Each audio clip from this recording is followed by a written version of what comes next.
मैं उपस्थित हुआ हूं।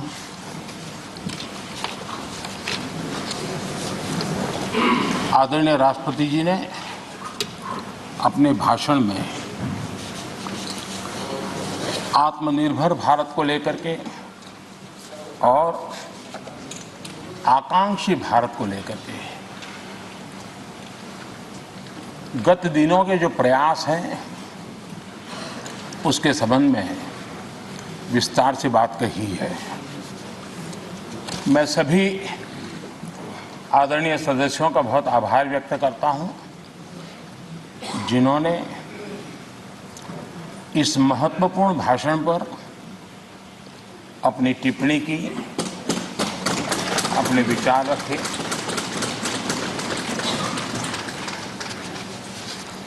आदरणीय अध्यक्ष जी, मैं अपनी बात बताने से पहले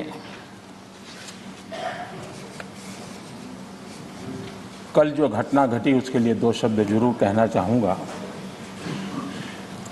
देश ने आदरणीय लता दीदी को खो दिया। इतने लंबे काल तक जिनकी आवाज ने देश को मोहित किया, देश को प्रेरित भी किया, देश को भावनाओं से भर दिया और एक अहर्निश सांस्कृतिक धरोहर को मजबूत करते हुए और देश की एकता को भी करीब करीब 36 भाषाओं में उन्होंने गाया। ये अपने आप में भारत की एकता और अखंडता के लिए भी एक प्रेरक उदाहरण है। मैं आज आदरणीय लता दीदी जी को आदरपूर्वक श्रद्धांजलि देता हूं। आदरणीय अध्यक्ष जी, इतिहास इस बात का गवाह है कि द्वितीय विश्व युद्ध के बाद विश्व में बहुत बड़ा बदलाव आया। एक नया वर्ल्ड ऑर्डर जिसमें हम सब लोग जी रहे हैं। मैं साफ देख रहा हूं कि कोरोना काल के बाद विश्व एक नए वर्ल्ड ऑर्डर की तरफ, नई व्यवस्थाओं की तरफ बहुत तेजी से आगे बढ़ रहा है। एक ऐसा टर्निंग पॉइंट है कि हम लोग एक भारत के रूप में इस अवसर को गंवाना नहीं चाहिए। मेन टेबल पर भारत की आवाज भी बुलंद रहनी चाहिए। भारत ने एक लीडरशिप रोल के लिए अपने आप को कम नहीं आंकना चाहिए और इस परिप्रेक्ष्य में आजादी का अमृत महोत्सव, आजादी के 75 साल अपने आप में एक प्रेरक अवसर है। उस प्रेरक अवसर को लेकर के, नए संकल्पों को लेकर के देश जब आजादी के 100 साल मनाएगा तब तक हम पूरे सामर्थ्य से, पूरी शक्ति से, पूरे समर्पण से, पूरे संकल्प से देश को उस जगह पर लेके पहुंचेंगे। ये संकल्प का समय है।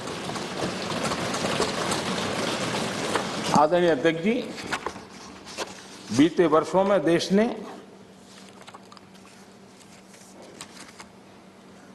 कई क्षेत्रों में, मूलभूत व्यवस्थाओं में बहुत मजबूती का अनुभव किया है और बहुत मजबूती के साथ हम आगे बढ़े हैं।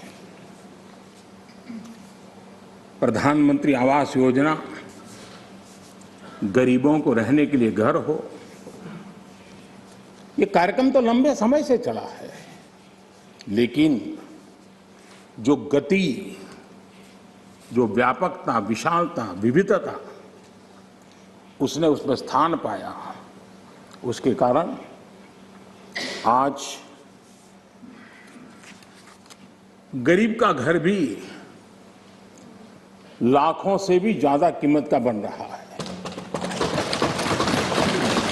और एक प्रकार से जो भी पक्का घर पाता है वो गरीब आज लखपति की श्रेणी में भी आ जाता है।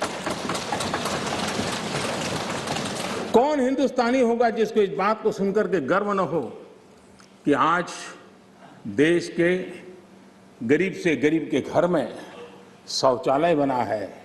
आज खुले में शौच से देश के गांव भी मुक्त हुए हैं। कौन खुश नहीं है?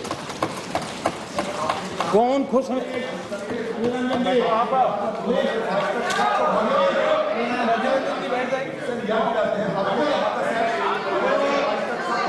ठीक नहीं है।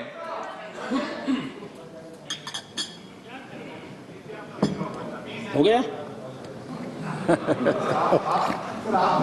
प्लीज मैं बैठने के लिए तैयार हूं। आप बोलिए। नहीं प्लीज अजय जी। आपको धन्यवाद करके शुरू करूं। बहुत बहुत धन्यवाद।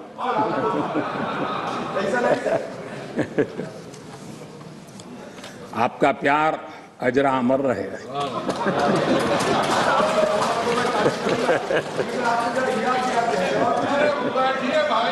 Please please please.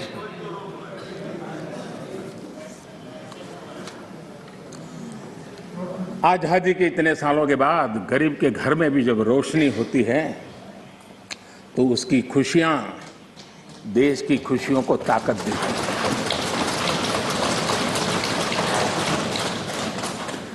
चूल्हे के धुएं से जलती हुई आंखों के साथ काम करने वाली मां को, गरीब मां को, और जिस देश में घर में गैस कनेक्शन हो यह स्टेटस सिंबल बन चुका था, उस देश में गरीब के घर में गैस का कनेक्शन हो, धुएं वाले चूल्हे से मुक्ति हो, तो उसका आनंद कुछ और ही होता है। हमारी माताएं बहनें उनका पूरा प्लीज दादा प्लीज बैठिए। आपको मैंने पर्याप्त मौका दिया, तरीका ठीक नहीं है। दादा को बीच बीच में मौका देना चाहिए, क्योंकि दादा उम्र के इस पड़ाव में भी बचपना का मजा लेते रहते हैं।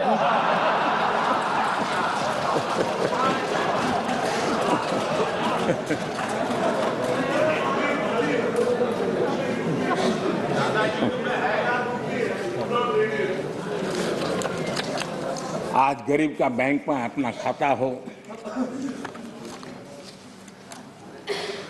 आज बैंक जहाँ गए बिना गरीब भी अपने टेलीफोन से बैंक के खाते का उपयोग करता हो, सरकार के द्वारा दिए गई राशि सीधी डायरेक्ट बेनिफिट ट्रांसफर के तहत उसके खाते में पहुंचती हो, ये सब अगर आप जमीन से जुड़े हुए होते, अगर आप जनता के बीच में रहते होते, तो जरूर ये चीजें नजर आती, दिखाई देता। लेकिन दुर्भाग्य ये है कि आप में से बहुत लोग ऐसे हैं जिनके सुई कांटा 2014 में अटका हुआ है और उससे वो बाहर ही निकल नहीं पाते हैं, और उसका नतीजा भी आपको भुगतना पड़ा है। आपने जो अपने आप को एक ऐसी मानसिक अवस्था में बांध के रखा है, देश की जनता आपको पहचान गई है। कुछ लोग पहले पहचान गए, कुछ लोग देर से पहचान रहे, और कुछ लोग आने वाले समय में पहचानने वाले हैं। अब देखिए, आप जब इतना सारा लंबा उपदेश देते हैं तब भूल जाते हैं 50 साल तक कभी आपने भी देश में यहां बैठने का सौभाग्य प्राप्त किया था। और क्या कारण है कि आप सोच नहीं पाते। अब आप देखिए, नागालैंड के लोगों ने आखिरी बार 1998 में कांग्रेस के लिए वोट किया था, करीब 24 साल हो गए। ओडिशा ने 1995 में आपके लिए वोट किया था, सिर्फ 27 साल हो गए, आपको वहां एंट्री नहीं मिली। गोवा में 1994 में पूर्ण बहुमत के साथ आप जीते थे, 28 साल हो गए, गोवा ने आपको स्वीकार नहीं किया। पिछली बार 88 में त्रिपुरा में वहां की जनता ने वोट दिया था, करीब 34 साल पहले त्रिपुरा में। कांग्रेस का हाल है यूपी, बिहार और गुजरात। आखिर में 1985 में 1985 में करीब 37 साल पहले आपके लिए वोट किया था। पिछली बार पश्चिम बंगाल में वहां के लोगों ने 1972 में करीब 50 साल पहले आपको पसंद किया था। तमिलनाडु के लोगों ने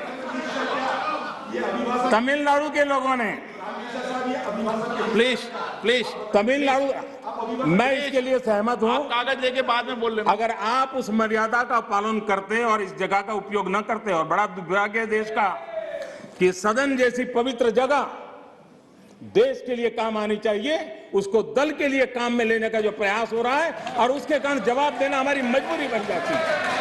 जवाब देना हमारी मजबूरी बन जाती है।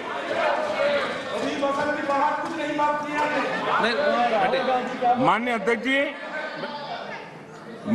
जी, तमिलनाडु आखिर में 1962 में, यानी करीब 60 साल पहले आपको मौका मिला था। तेलंगाना बनाने का श्रेय लेते हैं, लेकिन तेलंगाना बनने के बाद भी वहां की जनता ने आपको स्वीकार नहीं किया। झारखंड का जन्म हुआ, 20 साल हो गए, पूर्ण रूप से कांग्रेस को स्वीकारते नहीं है, पिछले दरवाजे से वो घुसने का प्रयास करते हैं। माननीय अध्यक्ष जी, सवाल चुनाव नतीजों का नहीं है, सवाल उन लोगों की नीयत का है, उनकी नेक दिली का है कि इतने बड़े लोकतंत्र में इतने साल तक शासन में रहने के बाद देश की जनता हमेशा हमेशा के लिए उनको क्यों नकार रही है। और जहां भी ठीक से लोगों ने राह पकड़ ली, दोबारा आपको प्रवेश करने नहीं दिया है। इतना सारा होने के बावजूद भी हम तो एक चुनाव हार जाए ना, महीनों तक न जाने इकोसिस्टम क्या क्या करती है। इतना सारा पराजय होने के बावजूद भी न आपका अहंकार जाता है, न आपकी इकोसिस्टम आपके अहंकार को जाने देती है।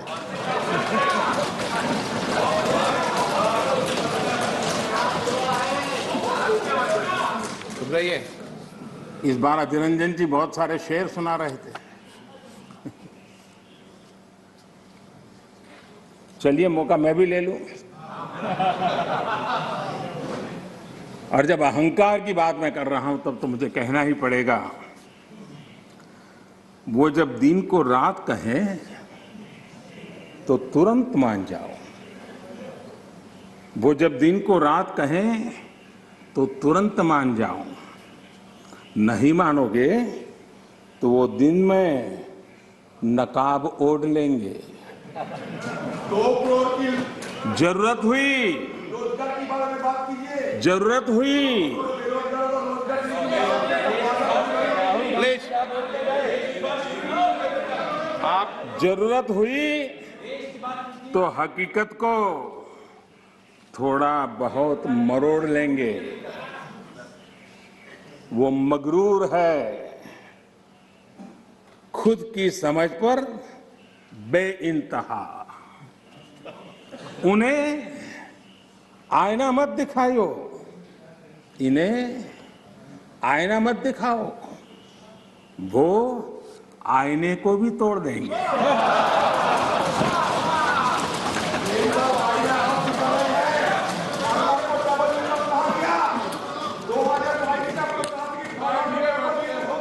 Please please please please please. आदरणीय अध्यक्ष जी, आजादी का अमृत महोत्सव, आजादी के 75 वर्ष में आज देश आजादी का अमृत महोत्सव मना रहा है और देश अमृत काल में प्रवेश कर रहा है।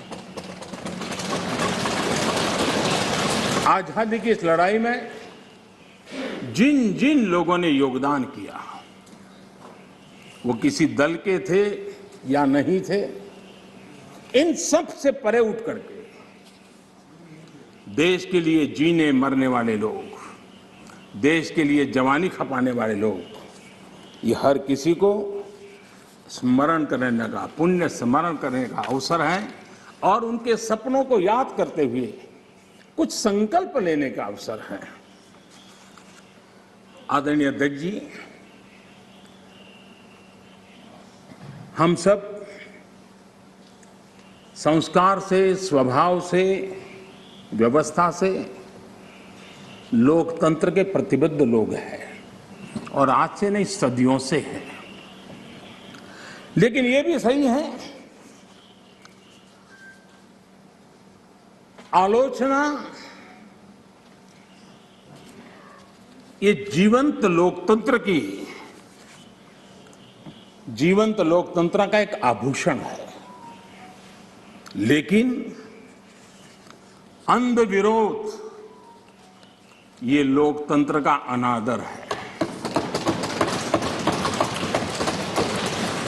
सबका प्रयास, इस भावना से भारत ने जो कुछ हासिल किया है, अच्छा होता उसे खुले मन से स्वीकार किया गया होता, उसका स्वागत किया होता, उसका गौरवगान करते।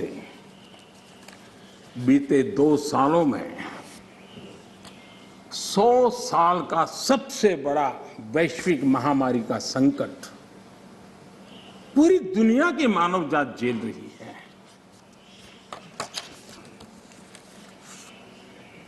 जिन्होंने भारत के अतीत के आधार पर ही भारत को समझने का प्रयास किया, उनको तो आशंका थी, इतना बड़ा विशाल देश, इतनी बड़ी आबादी, इतनी विविधता, ये आदतें, ये स्वभाव, शायद ये भारत इतनी बड़ी लड़ाई नहीं लड़ पाएगा, भारत अपने आप को बचा नहीं पाएगा, यही उनकी सोच थी।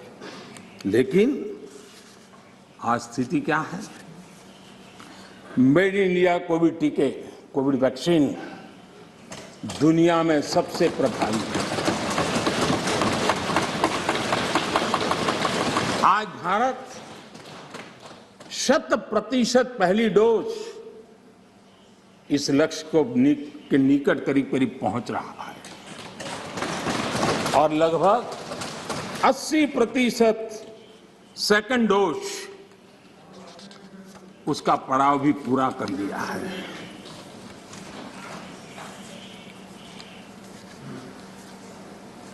माननीय अध्यक्ष जी, कोरोना एक वैश्विक महामारी थी, लेकिन उसे भी दलगत राजनीति के लिए उपयोग में लाया जाए, क्या ये मानवता के लिए अच्छा है? भारत जैसे, आपको मैं मौका दूं, प्लीज प्लीज। माननीय अध्यक्ष जी, मैंने प्लीज अधीर रंजन जी, आपको पर्याप्त समय माननीय अध्यक्ष जी,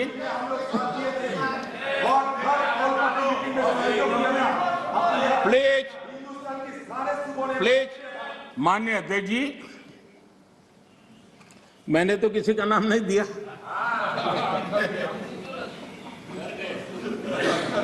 कोई भी टोपी पहन लेने की क्या जरूरत है जी?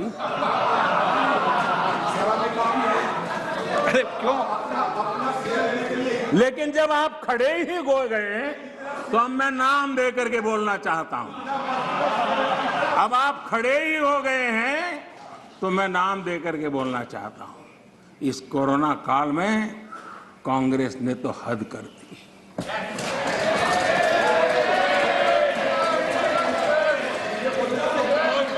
पहली लहर के दौरान मौका दूंगा आपको, प्लीज।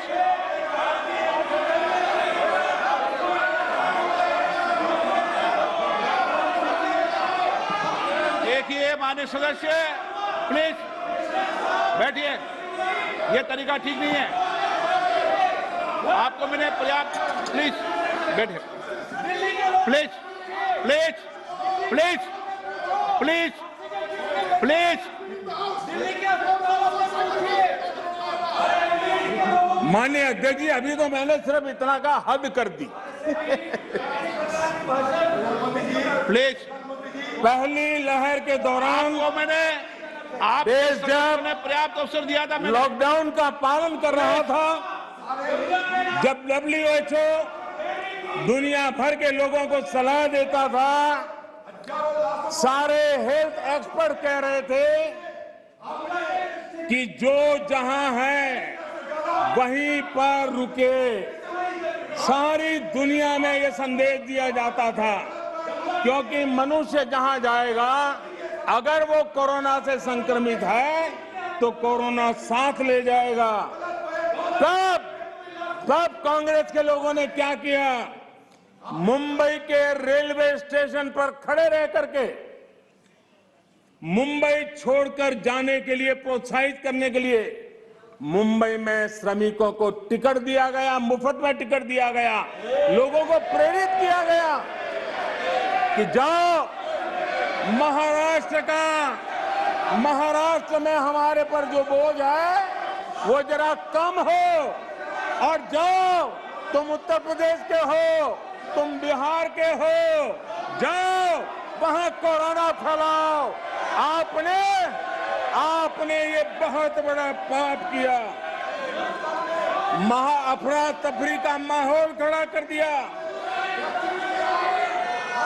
आपने हमारे श्रमिक भाइयों बहनों को अनेक परेशानियों में धकेल दिया।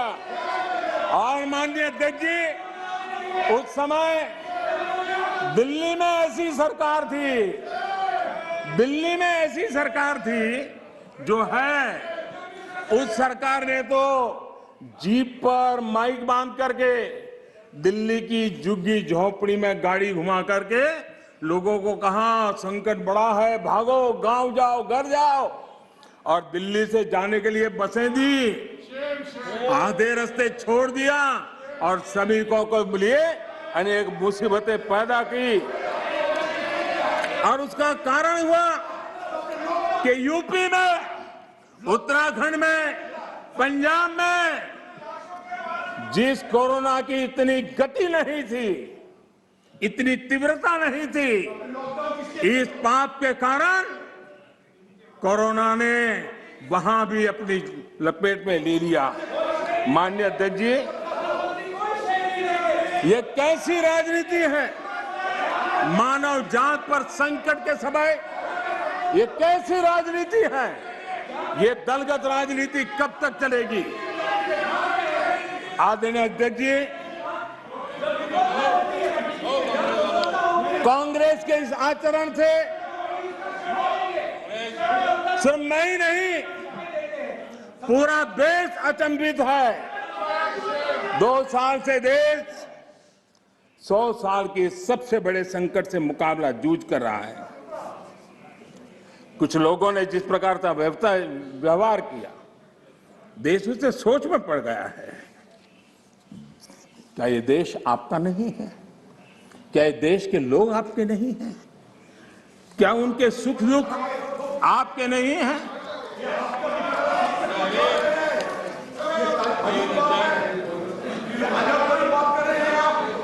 इतनी बड़ी संकट आया, कई राजनीतिक दल के नेता जरा आत्मनिरीक्षण करें।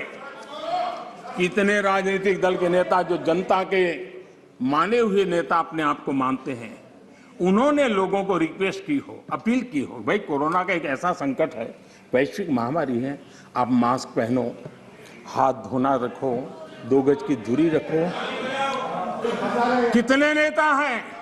क्या ये बार बार देश की जनता को अगर कहते तो उसमें कोई बीजेपी की सरकार को क्या फायदा होने वाला था? मोदी को क्या फायदा होने वाला था? लेकिन इतने बड़े संकट में भी इतना सा पवित्र काम करने से भी चूक गए। इसलिए माननीय अध्यक्ष जी, कुछ लोग हैं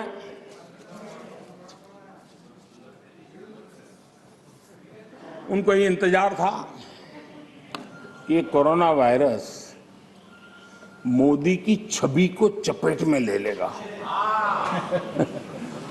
बहुत इंतजार किया और कोरोना ने भी आपके धैर्य की बड़ी कसौटी की है। आए दिन आप लोग औरों को नीचा दिखाने के लिए महात्मा गांधी का नाम लेते हैं। महात्मा गांधी की स्वदेशी की बात, इसको बार बार दोहराने में हमें कौन रोकता है? अगर मोदी वोकल फॉर लोकल कहता है, मोदी ने कहा इसलिए शब्दों को छोड़ दो भाई, लेकिन क्या आप नहीं चाहते हैं देश आत्मनिर्भर बने? जिस महात्मा गांधी के आदर्शों की बात करते हैं, तब भारत में इस अभियान को ताकत देने में, जुड़ने में आपका क्या जाता था? उसका नेतृत्व आप लीजिए। महात्मा गांधी जी के स्वदेश के निर्णय को आगे बढ़ाइए, देश का भला होगा। और हो सकता है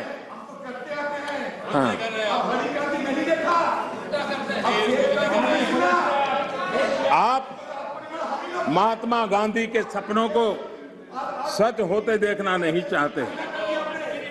माननीय अध्यक्ष जी, आज पूरी दुनिया योग के लिए, एक प्रकार से कोरोना में तो योग ने दुनिया भर में जगह बना ली।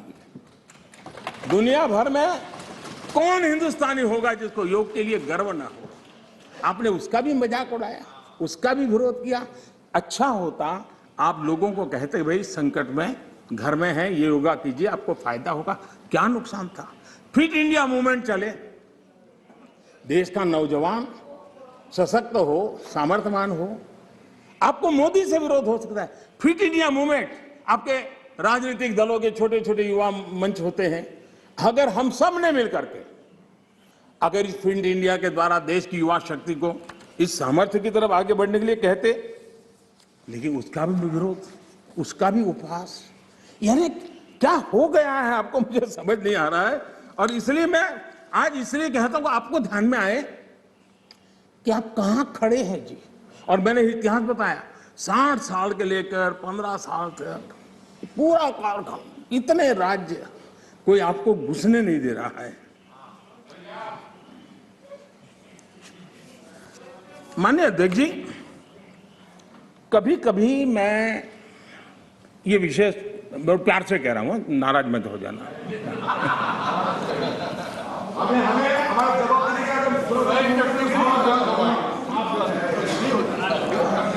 मुझे कभी कभी माननीय अध्यक्ष जी ये विचार आता है, उनके बयानों से, उनके कार्यक्रमों से, उनके कर्तृत्व से, जिस प्रकार से आप बोलते हैं, जिस प्रकार से मुद्दों से जुड़ते हैं, ऐसा लगता है कि आपने मन बना लिया है कि 100 साल तक सत्ता में नहीं आना है।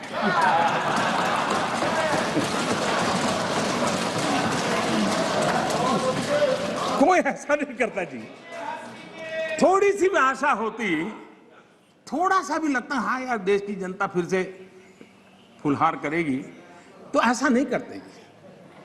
और इसलिए खैर अब आपने ही तय कर लिया है 100 साल के लिए, तो फिर मैंने भी तैयारी कर ली है।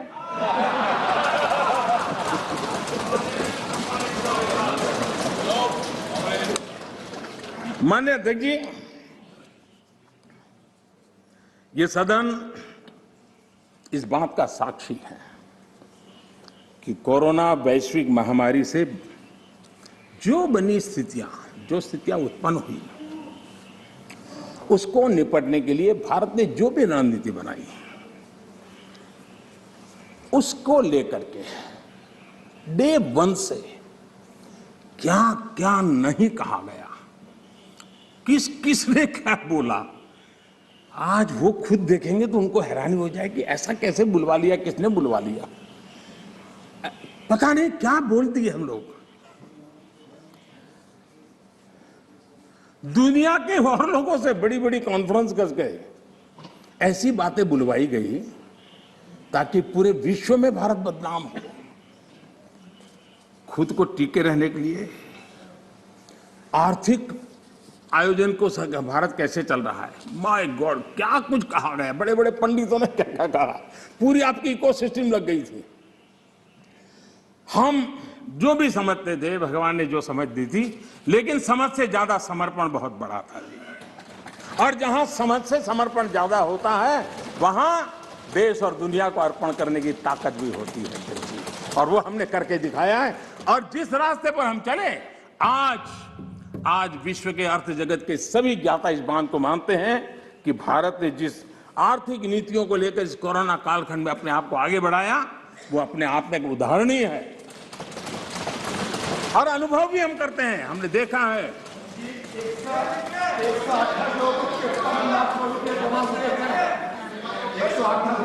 माननीय जी, भारत आज दुनिया की, माननीय अध्यक्ष जी, भारत आज दुनिया की जो बड़ी इकोनॉमीज है, उसमें सबसे तेजी से विकसित हो रही बड़ी अर्थव्यवस्था है।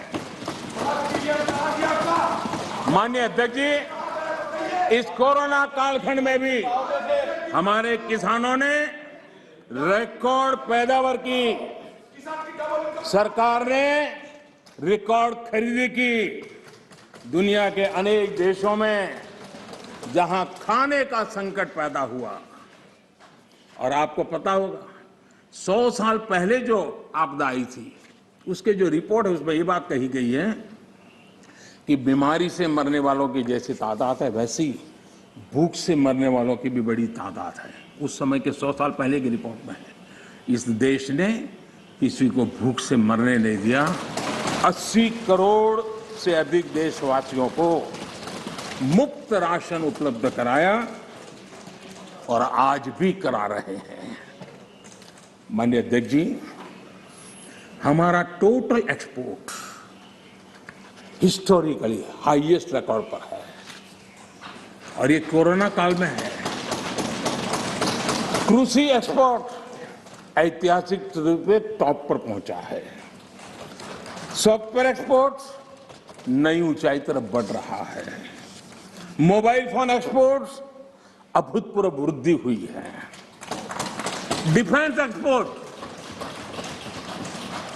कईयों को परेशानी हो रही है। ये आत्मनिर्भर भारत का कमाल है कि आज देश डिफेंस एक्सपोर्ट में भी अपनी एक पहचान बना रहा है। एफडीआई और एफपीआई, माननीय अध्यक्ष जी,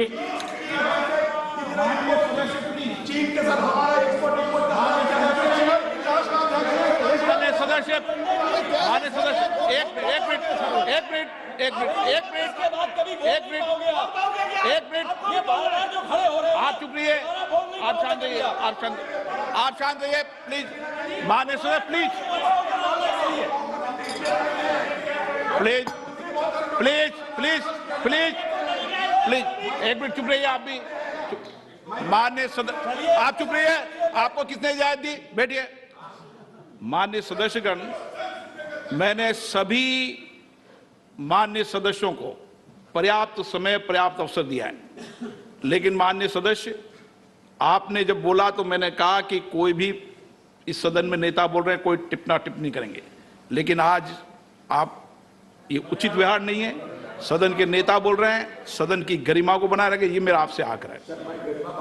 आपको मैं बोलने का मौका दूंगा।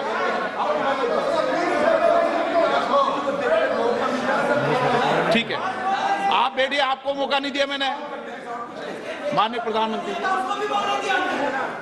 प्लीज, माननीय दादा आपको मौका नहीं। माननीय सदस्य प्लीज, माननीय आप अध्यक्ष जी, समझाएंगे, आप पूरा सुनो, सब समझाएंगे। सदन में थोड़ी बहुत टोका टोकी तो आवश्यक होती है, जरा गर्मी रहती है, लेकिन जब सीमा के बाहर जाता है तो जरा लगता है कि हमारे साथी ऐसे हैं। माननीय अध्यक्ष जी, उनकी पार्टी के एक एमपी ने चर्चा की शुरुआत की थी और यहां से कुछ छोटा मोटा नोकझोंक चल रहा था और मैं मेरे कमरे से स्क्रीन पे देख रहा था कि हमारे मंत्री प्रहलाद जी पीछे गए, सबको रोका और वहां से चैलेंज आई कि अगर हमें रोकोगे तो तुम्हारे नेता का ये हाल करेंगे। क्या इसी का ये हो रहा है क्या? माननीय अध्यक्ष जी, माननीय अध्यक्ष जी,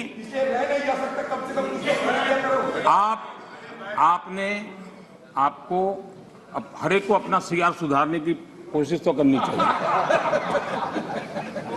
और मैं मानता हूं जितना किया है उससे आपका सीआर ठीक हो गया है।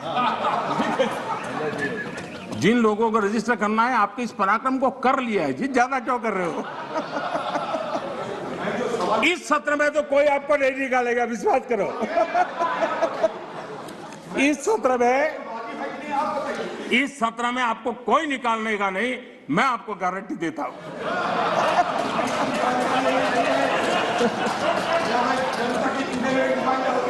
ठीक है, इस जगह से अरे वे ऐसे ही बच गए हो।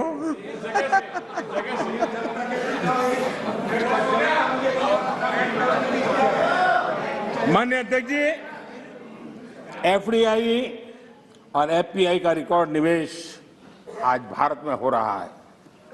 रिन्यूएबल एनर्जी के क्षेत्र में आज हिंदुस्तान दुनिया के टॉप 5 कंट्रीज में है।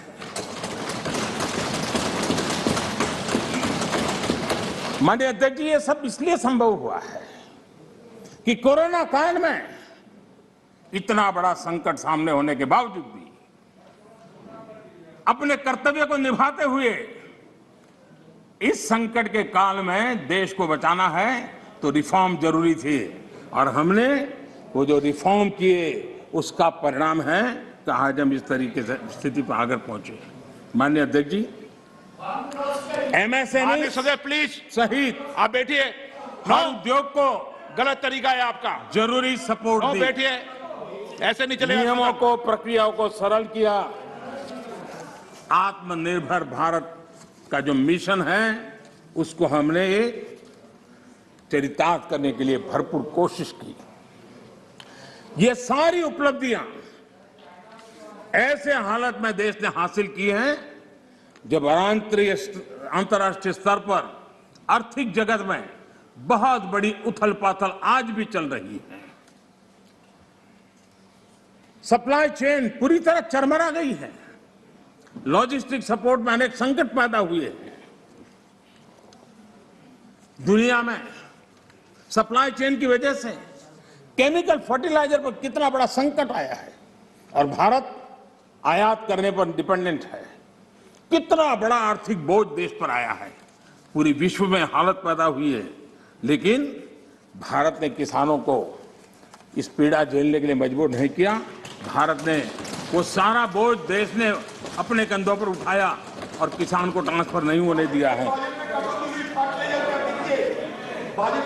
भारत ने फर्टिलाइजर की सप्लाई को भी निरंतर जारी रखा है। कोरोना के संकट काल में भारत ने अपनी खेती को, अपने छोटे किसानों को संकट से बाहर निकालने के लिए बड़े फैसले लिए। मैं कभी कभी सोचता हूं, जो लोग जड़ों से कटे हुए लोग हैं, 2-2, 4-4 पीढ़ी से महलों में बैठने की आदत हो गई है, वो देश के छोटे किसानों की क्या समस्या है वो समझ ही नहीं पाए। उनके अगल बगल में जिन किसानों की उनकी पहुंच थी, उससे आगे देख नहीं पाए हैं। और मैं कभी ऐसे लोगों को पूछना चाहता हूं कि छोटे किसानों के प्रति आपकी इतनी नफरत क्यों है? क्या आप छोटे किसानों के कल्याण के लिए आप रोड़े अटकाते रहते हो? छोटे किसानों को इस संकट में डालते हो।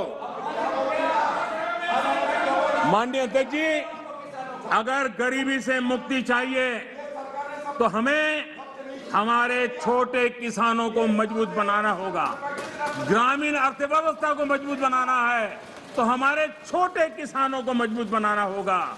अगर हमारा छोटा किसान मजबूत होता है, छोटी सी जमीन होगी, 2 हेक्टेयर की भूमि होगी, तो भी उसको आधुनिक करने का वो प्रयास करेगा, नया सीखने का प्रयास करेगा, और उसकी ताकत आएगी तो देश की अर्थरचना को भी ताकत मिलेगी।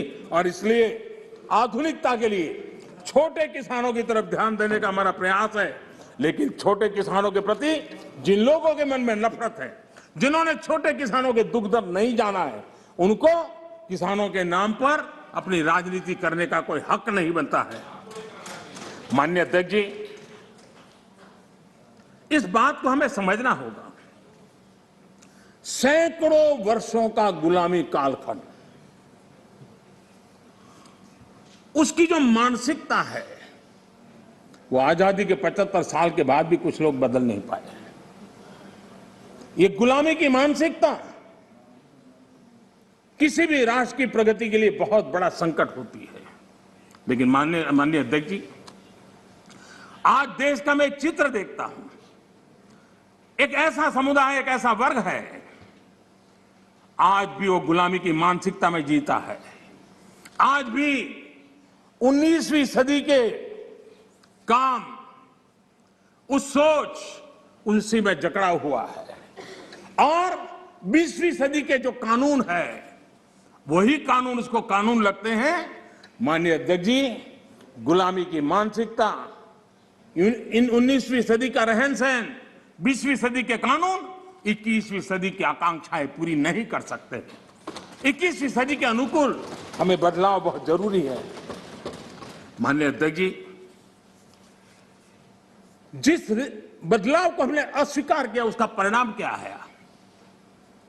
फ्रेट कॉरिडोर, इतने मनोमंथन के बाद, कई वर्षों तक उसके बाद योजना बनी, 2006 में प्लानिंग, 2006 से 2014 तक का उसका हाल देखिए। 2014 के बाद उसकी तेजी आई। यूपी में सरयू नहर परियोजना 70 के दशक में शुरू हुई, 70 दशक में, और उसकी लागत 100 गुना बढ़ गई। हमारे आने के बाद हमने उस काम को पूरा किया। ये कैसी सोच है, क्या तरीके हैं? यूपी का अर्जुन डैम परियोजना 2009 में शुरू हुई, 2017 तक 1/3 खर्चा हुआ। हमने इतने कम समय में उसको पूर्ण कर दिया। अगर कांग्रेस के पास इतनी सत्ता थी, इतने सालों तक सत्ता थी, तो 4 धाम को वो ऑल वेदर सड़कों में परिवर्तित कर सकते थे, जोड़ सकते थे, लेकिन नहीं किया। वाटरवे, सारी दुनिया वाटरवे का समर्थन है। हमारा ही देश था कि हमने वाटरवे को नकार दिया। आज हमारी सरकार को वाटरवे पे काम करना है। पुराने अप्रोच से गोरखपुर के कारखाना बंद होता था, हमारे अप्रोच से गोरखपुर का फर्टिलाइजर का कारखाना शुरू होता है। माननीय अध्यक्ष जी, ये लोग ऐसे हैं जो जमीन से कटे हुए हैं, उसके कारण उनके लिए फाइल की मूवमेंट, फाइल में सिग्नेचर करके कौन अगला मुलाकाती आएगा उसी के इंतजार में जो रहते हैं, आपके लिए फाइल सब कुछ है, हमारे लिए 130 करोड़ देशवासियों का लाइफ महत्वपूर्ण है। आप फाइल में खोए रहे, हम लाइफ बदलने के लिए जी जान से जुटे हुए लोग। आज उसी का परिणाम है प्रधानमंत्री गति शक्ति मास्टर प्लान। एक हॉलिस्टिक अप्रोच, टुकड़ों में नहीं। एक आधा काम वहां आ रहा है, रोड बन रहा है, फिर बिजली वाला आकर के खुदाई करता है, वो ठीक होता है, फिर पानी वाला आकर के खुदाई करता है। उस सारी समस्याओं से बाहर आकर के हमने डिस्ट्रिक्ट लेवल तक गति शक्ति मास्टर प्लान की दिशा में हम काम कर रहे हैं। उसी प्रकार से हमारा देश की विशेषता को देखते हुए मल्टी मॉडल ट्रांसपोर्ट सिस्टम, उस पर हम बड़ा जोर दे रहे हैं और कनेक्टिविटी पर इसके का आधार पर हम जोर दे रहे हैं। आजादी के बाद सबसे तेज गति से ग्रामीण सड़कें कहीं बन रही है तो इस 5 साल के कालखंड में बनी है। माननीय अध्यक्ष जी, नेशनल हाईवे बन रहे हैं, रेलवे लाइनों का बिजलीकरण हो रहा है। आज देश नए एयरपोर्ट्स, हेलीपोर्ट्स और वाटर ड्रम का नेटवर्क खड़ा कर रहा है। देश के 6 लाख से अधिक गांवों में ऑप्टिकल फाइबर नेटवर्क के लिए काम चल रहा है। माननीय अध्यक्ष जी, ये सारे काम ऐसे हैं जो रोजगार देते हैं। ज्यादा से ज्यादा रोजगार इन्हीं कामों से मिलता है। आधुनिक इंफ्रास्ट्रक्चर आज देश की आवश्यकता है और अभूतपूर्व निवेश भी हो रहा है और उसी से रोजगार भी बढ़ना है, विकास भी बढ़ना है और विकास की गति भी बढ़ना है और इसलिए आज देश उस दिशा में काम कर रहा है। माननीय अध्यक्ष जी, जितनी ज्यादा अर्थव्यवस्था ग्रो करेगी उतने ही रोजगार के अवसर पैदा होंगे और इसी लक्ष्य को लेकर के पिछले 7 साल से हमने इन चीजों पर फोकस किया है और उसका परिणाम है हमारा आत्मनिर्भर भारत अभियान। मैन्युफैक्चरिंग हो या सर्विस सेक्टर हो, हर सेक्टर में हमारा उत्पाद बढ़ रहा है, उत्पादन बढ़ रहा है। आत्मनिर्भर भारत अभियान के हम आज ग्लोबल वैल्यू चेन के हिस्से बन रहे हैं। ये अपने आप में भारत के लिए एक अच्छी निशानी है। हमारा बड़ा फोकस एमएसएमई और टेक्सटाइल जैसे लेबर इंसेंटिव सेक्टर्स में है। एमएसएमई की परिभाषा में सुधार, एमएसएमई की परिभाषा में हमने सुधार करके उसको भी नए अवसर दिए हैं। अपने छोटे उद्योगों को सुरक्षित करने के लिए, एमएसएमई के लिए सरकार ने इस कोरोना के विकट कालखंड में 3 लाख करोड़ रुपए की विशेष योजना भी शुरू की है और उसका लाभ हमारे एमएसएमई सेक्टर को मिला है। और इसका बहुत बढ़िया स्टडी एसबीआई ने किया है। एसबीआई का स्टडी कहता है कि 13.5 लाख एमएसएमई इस योजना के कारण बर्बाद होने से बच गए हैं। एसबीआई का स्टडी कहता है 1.5 करोड़ नौकरियां बची हैं और करीब 14% एमएसएमई लोन्स के कारण एनपीए होने की जो संभावना थी उससे बच गए हैं। माननीय अध्यक्ष जी, जो सदस्य जमीन पर जाते हैं वो इसके प्रभाव को देख सकते हैं। विपक्ष के भी कई साथी मुझे मिलते हैं, कहते हैं कि साहब ये इस योजना ने बहुत बड़ा लाभ किया है, एमएसएमई सेक्टर को इस संकट की घड़ी में बहुत बड़ा सहारा दिया है। माननीय अध्यक्ष जी, उसी प्रकार से मुद्रा योजना कितनी सफल रही है। हमारी माताएं बहनें कितनी उस क्षेत्र में आई है। लाखों लोग बिना गारंटी बैंक से लोन लेकर के आज अपना स्वरोजगार की दिशा में आगे बढ़े और खुद तो करते हैं, 1-2 लोगों को रोजगार भी देते हैं। स्वनिधि योजना, स्ट्रीट वेंडर्स, कभी हमने सोचा नहीं, पहली बार आजादी के बाद स्ट्रीट वेंडर्स और बैंक के अंदर से लोन मिल रहा है और हमारा स्ट्रीट वेंडर डिजिटल ट्रांजैक्शन कर रहा है और करोड़ों श्रमिकों को लाभ मिल रहा है। हमने गरीब श्रमिकों के लिए 2 लाख करोड़ रुपए से ज्यादा खर्च किए हैं। आत्मनिर्भर भारत रोजगार योजना के तहत हजारों लाभार्थियों के खाते में हमने सीधे पैसे ट्रांसफर किए हैं। माननीय अध्यक्ष जी, इंडस्ट्री को गति देने बेहतर इंफ्रास्ट्रक्चर की बहुत जरूरत होती है। पीएम गति शक्ति नेशनल प्लान, मास्टर प्लान, ये हमारे लॉजिस्टिक कॉस्ट को बहुत कम करेगा और उसके कारण देश में भी माल सस्ते में पहुंच पाएगा और एक्सपोर्ट करने वाले लोग भी दुनिया के साथ कंपटीशन कर पाएंगे और इसलिए पीएम गति शक्ति प्लान आने वाले दिनों में बहुत लाभकारक होने वाला है।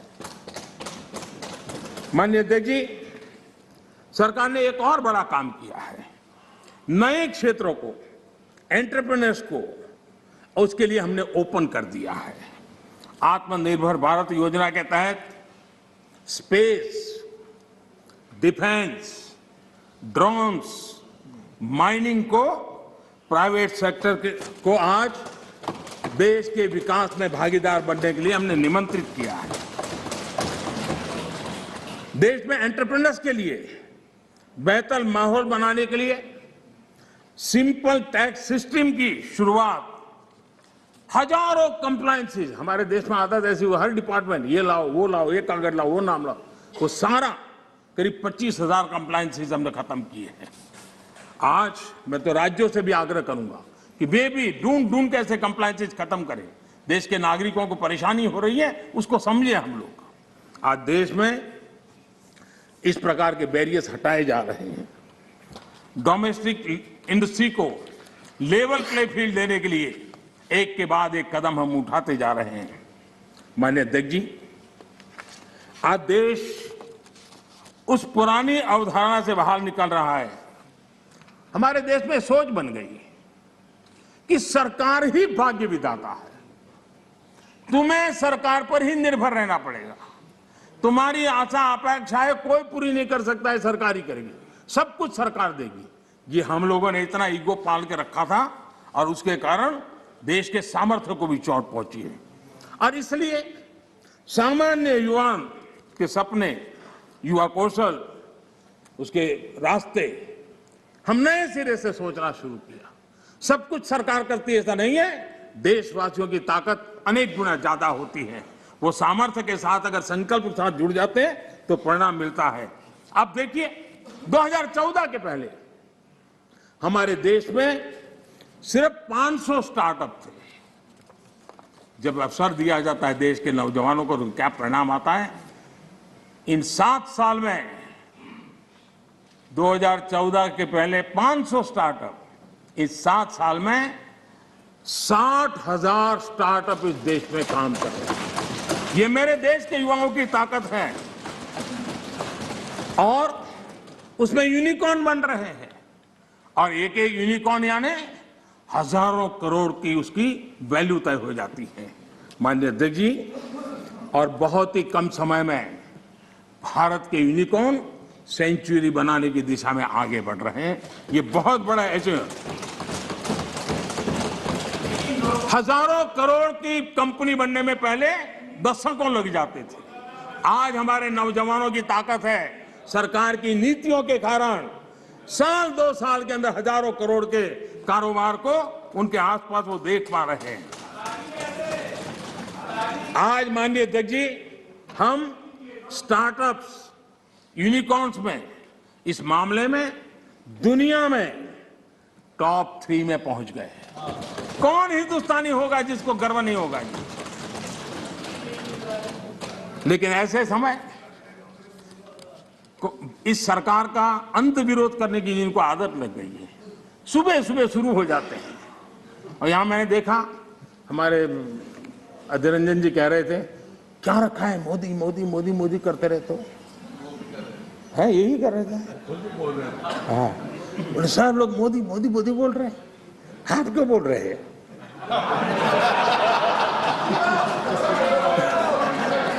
आप लोग सुबह सुबह होते ही शुरू हो जाते हैं। एक पल आप लोग एक पल मोदी के बिना नहीं बिता सकते।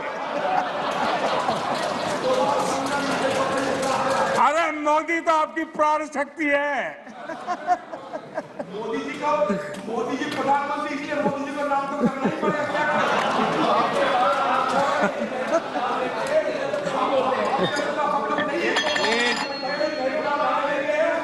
एक बोल रहे हैं ना, माननीय अध्यक्ष जी, चलो बैठिए। कुछ लोग देश के नौजवानों को, देश के एंटरप्रेन्योर्स को, देश के वेल्थ क्रिएटर्स को, उनको डराने में आनंद आता है, उनको भयभीत करने में आनंद आता है, उनको गुमराह करने में आनंद आता है। देश का नौजवान उनकी बातें सुन नहीं रहा है, इसके कारण देश आगे बढ़ रहा है। माननीय अध्यक्ष जी, आज जो यूनिकॉर्न है, यही उसमें से कुछ मल्टीनेशनल कंपनियां बनने का सामर्थ्य रखती है। लेकिन कांग्रेस में ऐसे लोग बैठे हैं जो कहते हैं, जो हमारे उद्यमी हैं उनके लिए कहते हैं, और आपको भी जानकर के आश्चर्य होगा, क्या कहते हैं? वो कहते हैं ये उद्यमी लोग कोरोना वायरस का वेरिएंट, बताइए क्या हो गया है? हमारे देश के उद्यमी एक कोरोना वायरस के वेरिएंट है क्या? हम क्या बोल रहे हैं? किसके लिए बोल रहे हैं? कोई जरा आपके अंदर बैठे तो जरा बोलो तो सही, ये क्या हो रहा है? पार्टी का नुकसान हो रहा है, कांग्रेस पार्टी का नुकसान हो रहा है।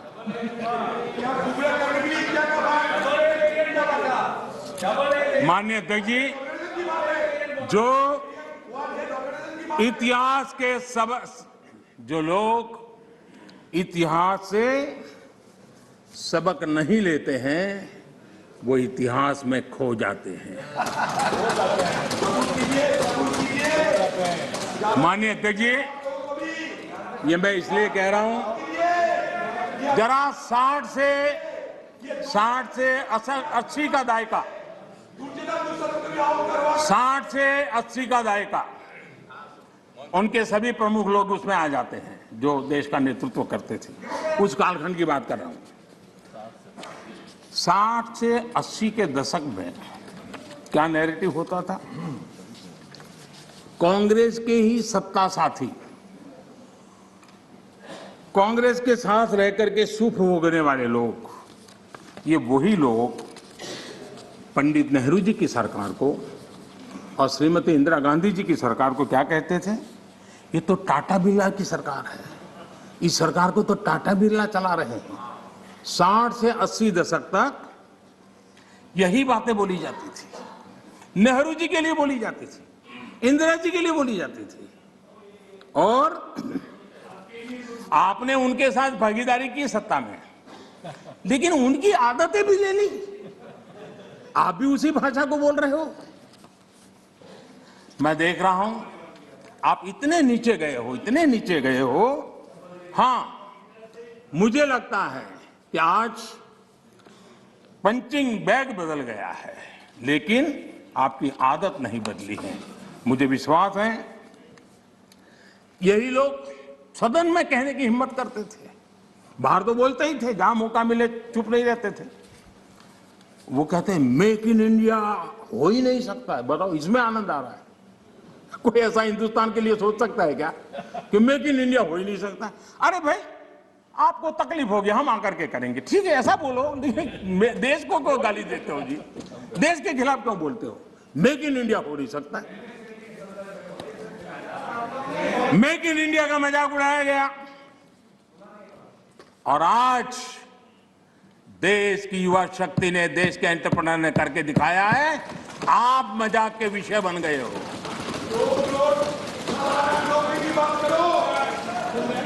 और मेक इन इंडिया की सफलता आप लोगों को कितना दर्द दे रही है, ये मैं भली भांति समझ पा रहा हूं। माननीय अध्यक्ष जी, मेक इन इंडिया से कुछ लोगों को तकलीफ इस बात के लिए है क्योंकि मेक इन इंडिया का मतलब है कमीशन के रास्ते बंद, मेक इन इंडिया का मतलब है भ्रष्टाचार के रास्ते बंद, मेक इन इंडिया का मतलब है तिजोरी भरने के रास्ते बंद, और इसलिए मेक इन इंडिया का ही विरोध करो। मोदी की इंडिया होगा, वीरा मोदी को इंडिया होगा। भारत के लोगों के सामर्थ्य को नजरअंदाज करने का पाप, देश के लघु उद्यमियों के सामर्थ्य का अपमान, देश के युवाओं का अपमान, देश की इनोवेटिव क्षमता का अपमान। माननीय अध्यक्ष जी, देश में इस प्रकार का नकारात्मकता का, निराशा का वातावरण, खुद निराश हैं, खुद सफल नहीं हो पा रहे हैं, इसलिए देश को असफल होने करने के जो खेल चल रहे हैं उसके खिलाफ देश का नौजवान बहुत जाग चुका है, जागरूक हो चुका है। माननीय अध्यक्ष जी, पहले जो सरकार चलाते थे, जो जिन्होंने 50 साल तक देश की सरकारें चलाई, मेक इन इंडिया को लेकर उनका क्या रवैया था? सिर्फ डिफेंस सेक्टर को हम देखें तो सारी बातें समझ आती थी, वो क्या करते थे, कैसे करते थे, क्यों करते थे, किसके लिए करते थे। पहले सालों में क्या होता था, नए इक्विपमेंट खरीदने के लिए प्रोसेस चलती थी, सालों तक चलती थी, और जब फाइनल निर्णय होता था तब वो चीज पुरानी हो जाती थी। अब बताइए देश का क्या बना, आउट ऑफ डेट हो जाती थी और हम पैसे देते थे। हमने इन सारी प्रोसेस को सिंप्लीफाई किया। सालों से पेंडिंग डिफेंस सेक्टर के जो इश्यू थे उसको हमने निपटाने का प्रयास किया। पहले किसी भी आधुनिक प्लेटफॉर्म या इक्विपमेंट के लिए हमें दूसरे देशों की तरफ देखना पड़ता था। जरूरत के समय आपाधापी में आयुध खरीदा जाता था, ये लाओ वो लाओ, कौन पूछता है भाई, हो जाए। यहां तक कि स्पेयर पार्ट्स के लिए भी हम अन्य देशों पर निर्भर रहे हैं।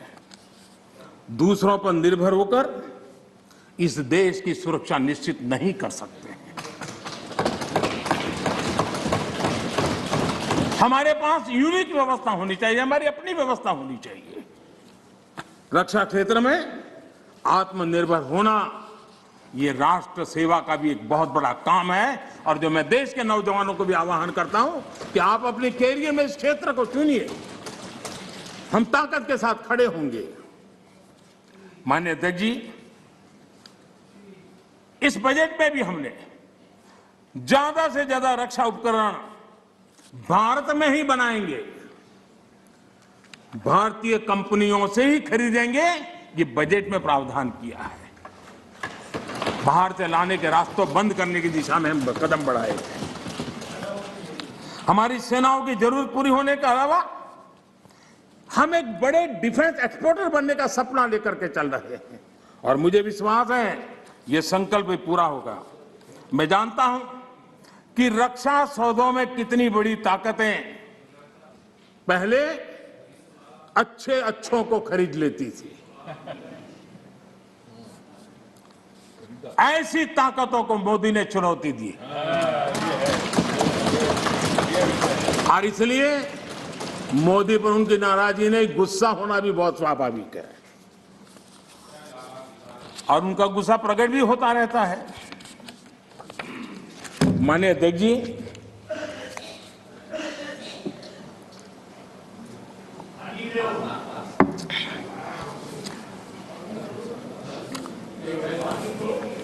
विपक्ष के हमारे कुछ साथियों ने यहां महंगाई का मुद्दा भी उठाया।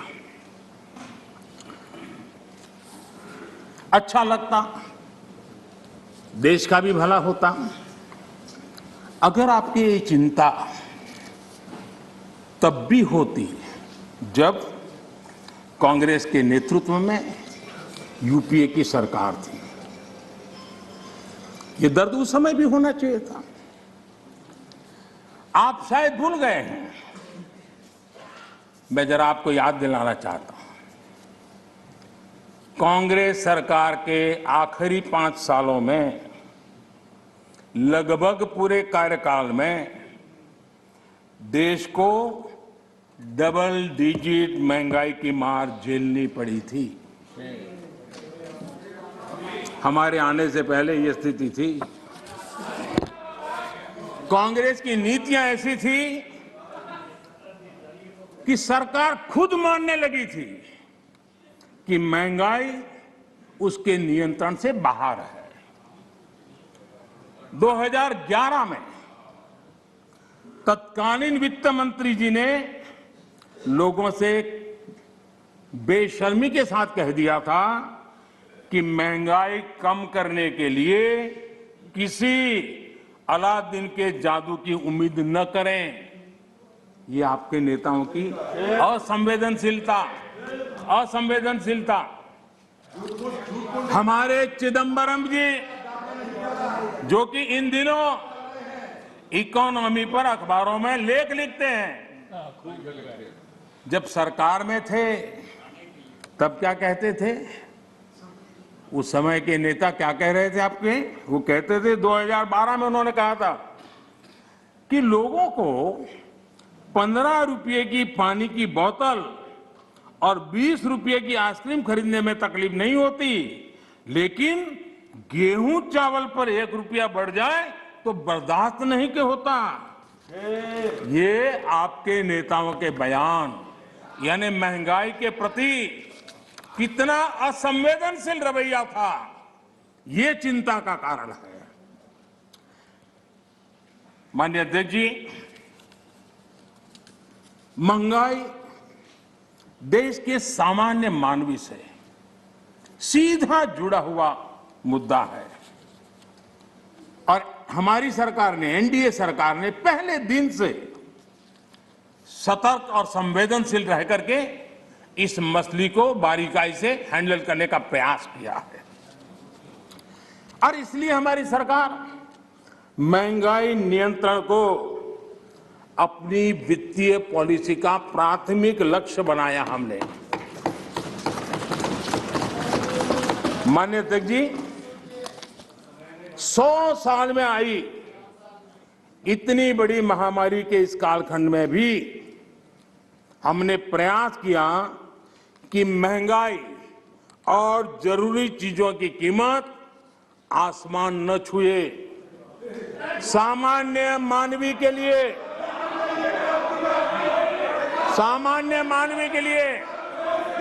दादा, आपके काम की बात है।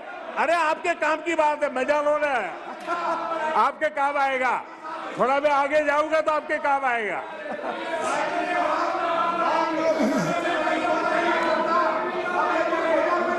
माननीय अध्यक्ष जी, महंगाई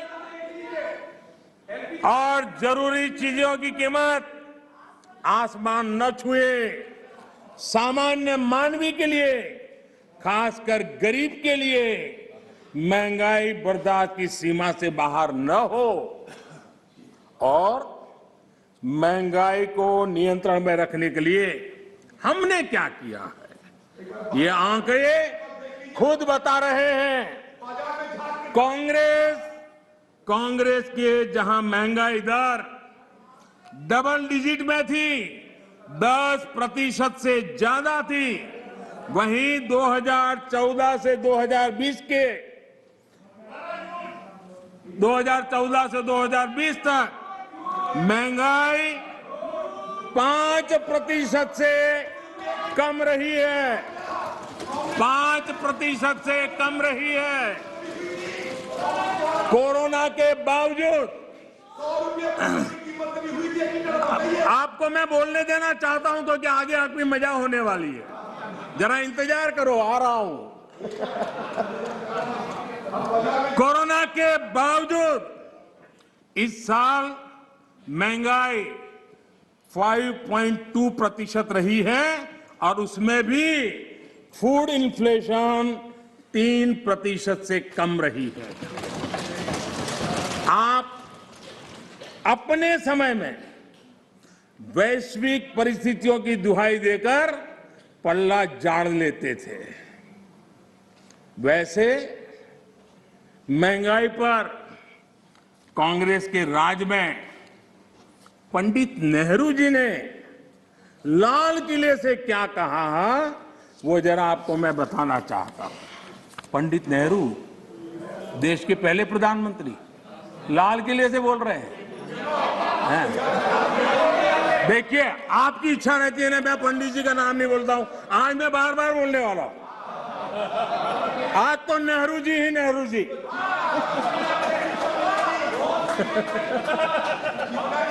मजा लीजिए आज।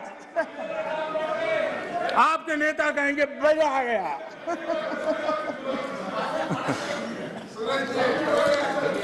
माननीय अध्यक्ष जी, पंडित नेहरू जी ने लाल किले पर से कहा था, और ये उस जमाने में कहा गया था, तब ग्लोबलाइजेशन इतना नहीं था, नाम मात्र का भी नहीं था। उस समय नेहरू जी लाल किले से देश को संबोधन करते हुए क्या कह रहे हैं? कभी कभी कोरिया में लड़ाई भी हमें प्रभावित करती है। इसके चलते वस्तुओं की कीमतें बढ़ जाती है। इति नेहरू जी, भारत के पहले प्रधानमंत्री। कभी कभी कोरिया में लड़ाई भी हमें प्रभावित करती है, इसके चलते वस्तुओं की कीमतें बढ़ जाती हैं और यह हमारे नियंत्रण से भी बाहर हो जाती है।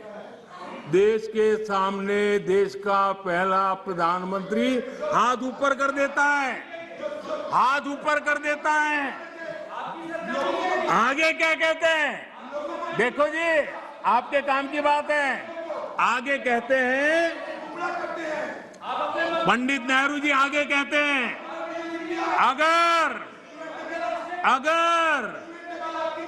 अगर अमेरिका में भी कुछ हो जाता है तो इसका असर भी वस्तुओं की कीमत पर पड़ता है।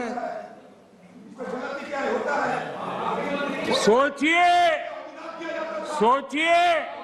तब महंगाई की समस्या कितनी गंभीर थी कि नेहरू जी को लाल किले से देश के सामने हाथ ऊपर करने पड़े थे। नेहरू जी तब कहा था, माननीय अध्यक्ष जी, अगर कांग्रेस सरकार आज सत्ता में होती, क्या देश का नसीब है? देश बच गया। लेकिन आज अगर आप होते तो महंगाई कोरोना के खाते में जमा करके झाड़ करके निकल जाते आप लोग। लेकिन हम बड़ी संवेदनशीलता के साथ इस समस्या को महत्वपूर्ण समझ करके उसके समाधान के लिए पूरी ताकत से काम कर रहे हैं। आज दुनिया में अमेरिका और ओईसीडी जैसे देशों में, अमेरिका और ओईसीडी देशों में महंगाई 7% है, करीब 7%। लेकिन माननीय अध्यक्ष जी, हम किसी पर ठीकरा फोड़ करके भाग जाने वालों में से नहीं है। हम ईमानदारी से प्रयास करने वालों में लोग हैं, जिम्मेवारी के साथ देशवासियों के साथ खड़े रहने वाले लोग हैं। माननीय अध्यक्ष जी, इस सदन में गरीबी कम करने के भी बड़े बड़े आंकड़े दिए गए, लेकिन एक बात भूल गए।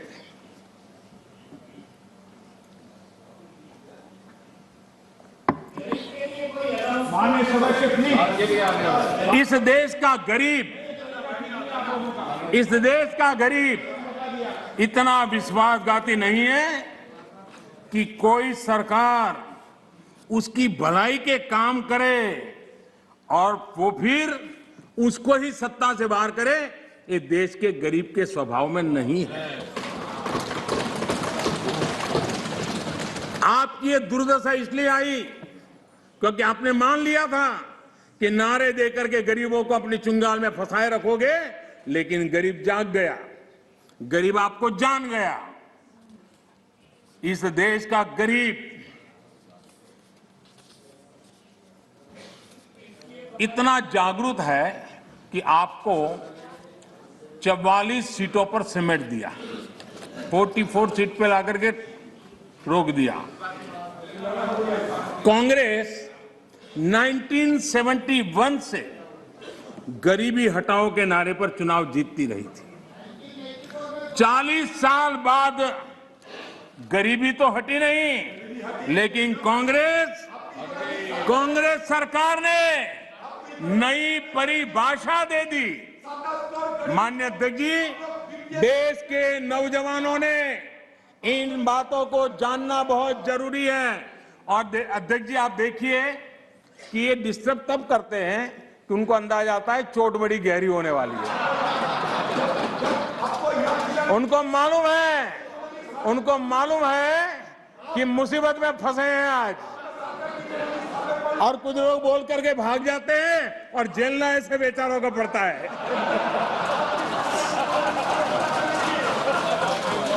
माननीय अध्यक्ष जी, 40 साल बाद कांग्रेस, गरीबी तो नहीं हटी, लेकिन गरीबों ने कांग्रेस को हटा दिया। और कांग्रेस ने क्या किया? माननीय अध्यक्ष जी, कांग्रेस ने गरीबी की परिभाषा बदल दी। 2013 में एक ही झटके में उन्होंने कागज पे कमाल करके 17 करोड़ गरीब लोगों को अमीर बना दिया। ये कैसे हुआ, इसकी सच्चाई देश के युवाओं को पता होना चाहिए। मैं आपको उदाहरण देता हूं। आपको मालूम है, हमारे देश में पहले रेलवे में first class, second class, third class होता था। जो फर्स्ट क्लास होता था, एक लाइन लिखी रहती थी दरवाजे के बाजूगल में, सेकंड क्लास में 2 लिखी रहती थी, थर्ड क्लास में 3। इनको लगा ये थर्ड क्लास वाला जरा मैसेज ठीक नहीं है, तो उन्होंने एक लाइन निकाल दी। ये इनके तरीके ऐसे ही हैं, और उनको लगता है कि वो गरीबी हट गई, और उन्होंने सारे उसके बेसिक नॉर्म्स बदल करके कह दिया 17 करोड़ गरीब नहीं गिने जाएंगे। इस प्रकार से आंकड़े बदलने का काम वो करते रहे हैं। माननीय अध्यक्ष जी,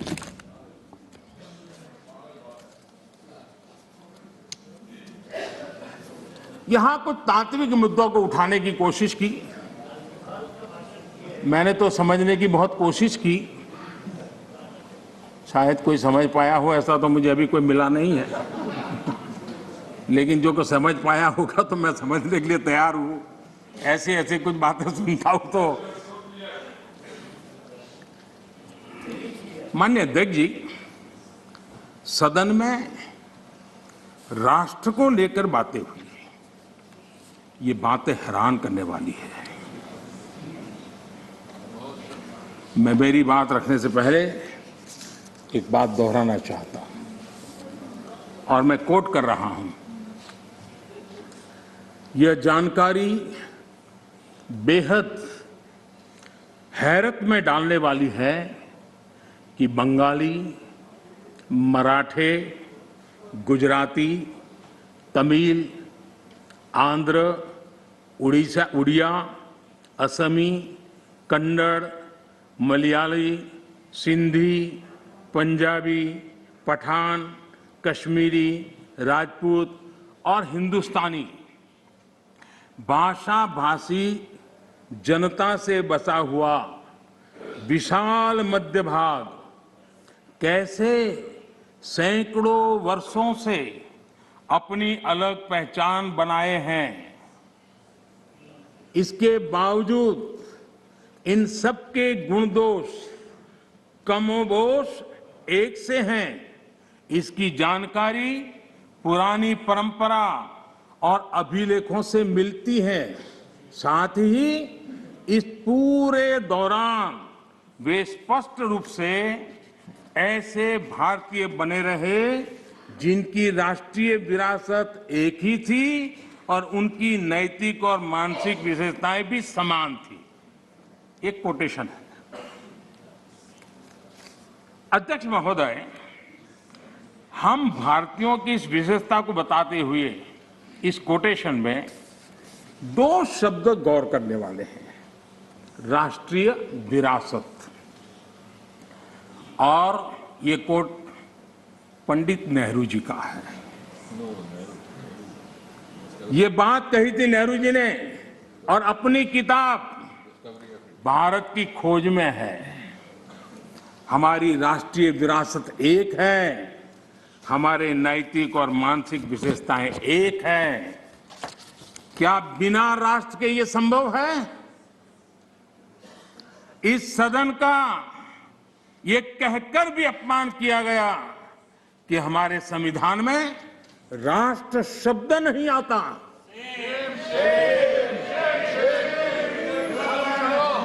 संविधान की प्रस्तावना में लिखा राष्ट्र पढ़ने में ना आए, ये हो नहीं सकता है। कांग्रेस ये अपमान क्यों कर रही है, मैं इस पर विस्तार से अपनी बात रखूंगा। माननीय अध्यक्ष जी, आप कैसा करना सवाल नहीं देता। राष्ट्र कोई सत्ता या सरकार की व्यवस्था नहीं है। माननीय अध्यक्ष जी, हमारे लिए राष्ट्र एक जीवित आत्मा है।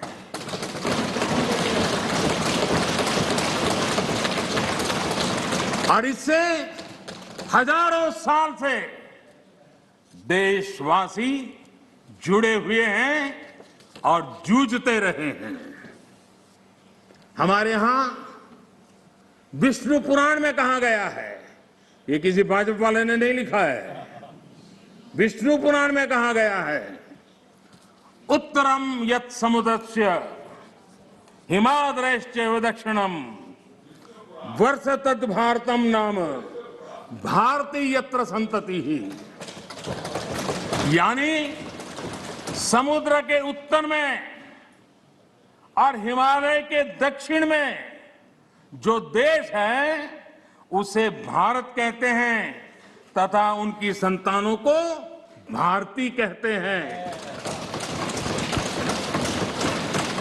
विष्णु पुराण का ये श्लोक अगर कांग्रेस के लोगों को स्वीकार्य नहीं है तो मैं एक और कोट इस्तेमाल करूंगा, क्योंकि कुछ चीजों से आपको एलर्जी हो सकती है।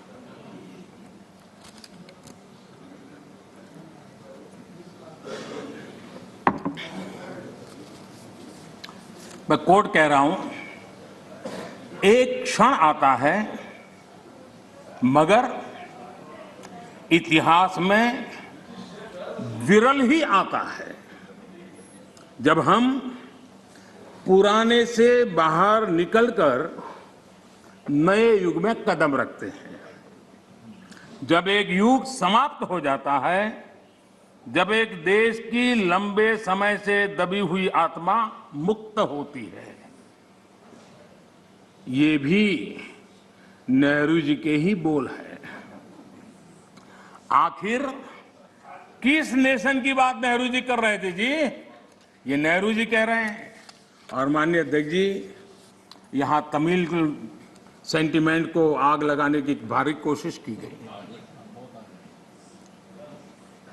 राजनीति के लिए कांग्रेस की जो परंपरा अंग्रेजों के विरासत में आई दिखती है, दलाली किया था कांग्रेस के लिए, ब्रिटिश के लिए। तोड़ो तोड़ो तोड़ो और राज करो, तोड़ो और राज करो, बांटो और राज करो। लेकिन मैं आज तमिल भाषा के महाकवि, माननीय अध्यक्ष जी, तमिल भाषा के महाकवि और स्वतंत्र सेनानी आदरणीय सुब्रमण्यम भारती ने जो लिखा था, मैं यहां दोहराना चाहता हूं। तमिल भाषी लोग मुझे क्षमा करें, मेरे उच्चारों में कोई गलती हो तो, लेकिन मेरा आदर और मेरी भावना में कोई कमी नहीं है। सुब्रमण्यम भारती जी ने कहा था, मन्नुम इमय मलय एंगल मलय पन्नरुम उपनिट नुलेंगल नुले। पारमिसे एधोरु नुल इधु पोले पोन निलोर भारत नांडेगल नाडे पोड रुवोम इक्ते इमक किलेडे। इसका भावार्थ जो उपलब्ध है वो इस तरह का है। सुब्रमण्यम भारती जी कहते हैं, जो उन्होंने तमिल भाषा में कहा है उसको मैं अनुवाद जो भाव मुझे उपलब्ध हुआ है मैं कह रहा हूं। सम्मानित जो सकल विश्व में महिमा जिनकी बहुत रही है, महिमा जिनकी बहुत रही है, अमर ग्रंथ से वे सभी हमारे, अमर ग्रंथ वे सभी हमारे, उपनिषदों का देश यही है। सुब्रमण्यम भारती कह रहे हैं, गाएंगे यस हम सब इसका, गाएंगे यस हम सब इसका, यह है स्वर्णिम देश हमारा, यह है स्वर्णिम देश हमारा। आगे कौन जगत में हमसे, आगे कौन जगत में हमसे, यह है भारत देश हमारा, यह है भारत देश हमारा। ये सुब्रमण्यम भारती जी की कविता का भाव है। ये वो संस्कृति है। और मैं आज तमिल के सब नागरिकों को सैल्यूट करना चाहूंगा। जब हमारे सीडीएस रावत दक्षिण में हेलीकॉप्टर के अकस्मात में उनका निधन हुआ और जब उनका बॉडी तमिलनाडु में हवाई अड्डे की तरफ ले जाने के लिए रास्ते पर गुजर रहा था, मेरे तमिल भाई, मेरी तमिल बहनें लाखों की संख्या में घंटों तक कतार में खड़ी रही थी रोड पर, कोई सूचना नहीं, संदेश नहीं, इंतजार करते खड़ी रही थी। और जब सीडीएस रावत का बॉडी वहां से निकल रहा था तब हर तमिलवासी गौरव के साथ हाथ ऊपर कर करके आंख में आंसू के साथ कहता था, वीर वणक्कम, वीर वणक्कम, वीर वणक्कम, ये मेरा देश है।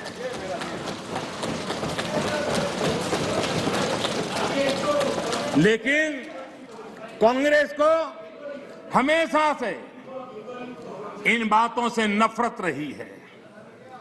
विभाजनकारी मानसिकता उनके डीएनए में घुस गई है।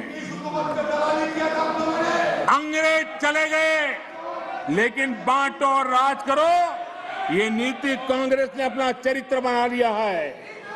और इसलिए ही आज कांग्रेस टुकड़े टुकड़े गैंग की लीडर बन गई है।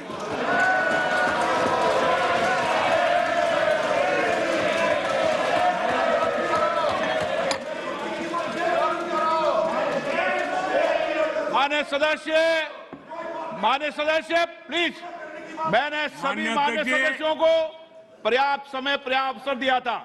जब सदन के नेता बोल रहे हैं ये अप्रयादित आचरण आपका ठीक नहीं है, ये सदन की गरिमा नहीं है।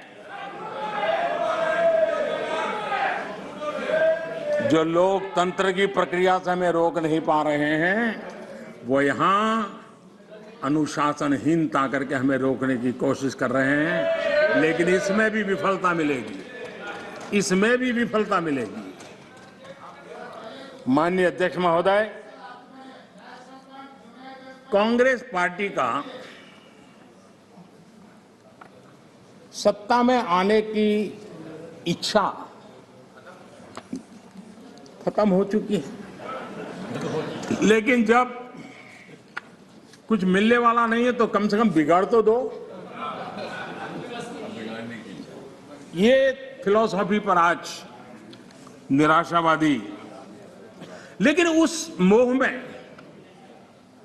बर्बाद कर करके छोड़ेंगे, इस मोह में देश में वो बीज बो रहे हैं जो अलगाव की जड़ों को मजबूत करने वाले हैं।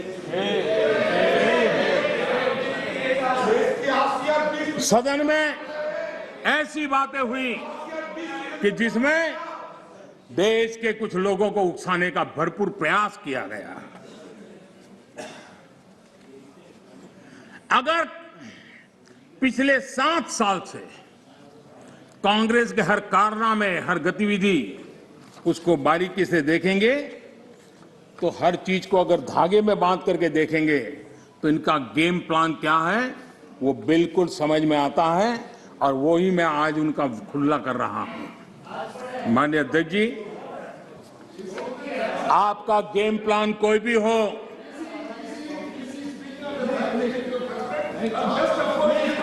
माननीय अध्यक्ष जी, ऐसे बहुत लोग आए और चले गए,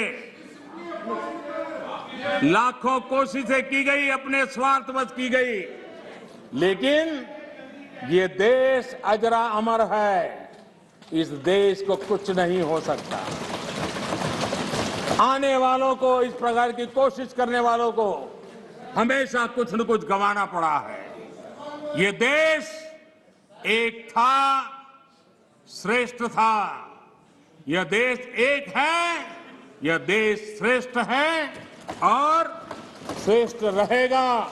इसी विश्वास के साथ हम आगे बढ़ रहे हैं। माननीय अध्यक्ष जी,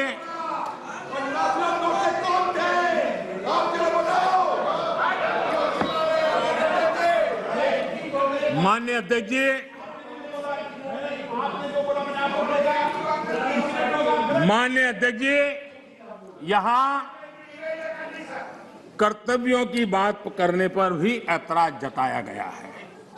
उससे भी कुछ लोगों को पीड़ा हुई है कि देश का प्रधानमंत्री कर्तव्य की बात क्यों करता है, कर्तव्य की चर्चा हो रही। किसी बात को समझ के अभाव से या बद इरादे से विकृति से घर देना, विवाद खड़ा कर देना ताकि खुद लाइमलाइट में रहे। मैं हैरान हूं, अचानक कांग्रेस को अब कर्तव्य की बात चुभने लगी है। आप लोग, अधीर रंजन जी, आप बैठिए, आप बैठिए। अरे आपकी जिंदगी बोलते रहना है, आपका वही काम है। माननीय अध्यक्ष जी, माननीय अध्यक्ष जी, आप लोग, माननीय अध्यक्ष जी, आप लोग कहते रहते हैं कि मोदी जी नेहरू जी का नाम नहीं लेते हैं। तो आज मैं आपकी मुराद बराबर पूरी कर रहा हूं, आपकी प्यास बुझा रहा हूं। देखिए, कर्तव्यों के संबंध में, कर्तव्यों के संबंध में नेहरू जी ने क्या कहा था, जरा मैं आज कोट सुनाता हूं। माननीय अध्यक्ष जी, पंडित नेहरू जी, देश के प्रथम प्रधानमंत्री, उन्होंने क्या कहा था? मैं आपसे फिर कहता हूं, मैं कोट कर रहा हूं, मैं आपसे फिर कहता हूं कि आजाद हिंदुस्तान है। आजाद हिंदुस्तान की सालगिरह हम मनाते हैं, लेकिन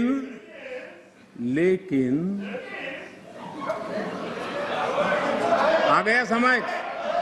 सीखो, सीखने में काम आएगा, तैयारी करो। लेकिन आजादी के साथ जिम्मेदारी होती है, और कर्तव्य को ही दूसरे शब्दों में जिम्मेदारी कहते हैं। इसलिए कोई समझ ना हो तो मैं समझा दूं, कर्तव्य को दूसरे शब्दों में जिम्मेदारी कहते हैं। अब ये पंडित नेहरू का कोट है, मैं आपसे फिर कहता हूं कि आजाद हिंदुस्तान है, आजाद हिंदुस्तान की सालगिरह हम मनाते हैं, लेकिन आजादी के साथ जिम्मेदारी होती है। जिम्मेदारी, कर्तव्य खाली हुकूमत की नहीं, जिम्मेदारी हर एक आजाद शख्स की होती है और अगर आप उस जिम्मेदारी को महसूस नहीं करते, अगर आप समझते नहीं, तब पूरी तौर पर आप आजादी के माने नहीं समझे और आप आजादी को पूरी तौर से बचा नहीं सकते हैं। ये कर्तव्य के लिए देश के प्रथम प्रधानमंत्री पंडित नेहरू जी ने कहा था, लेकिन आप उसको भी भूल गए, आप उसको भी भूल गए। माननीय अध्यक्ष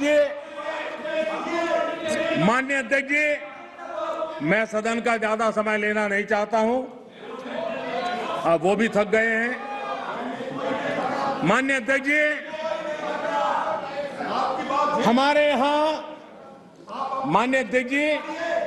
हमारे यहां कहा गया है क्षणशः, हमारे यहां कहा गया है क्षणशः कणश्चैव विद्याम अर्थच साधयेत्।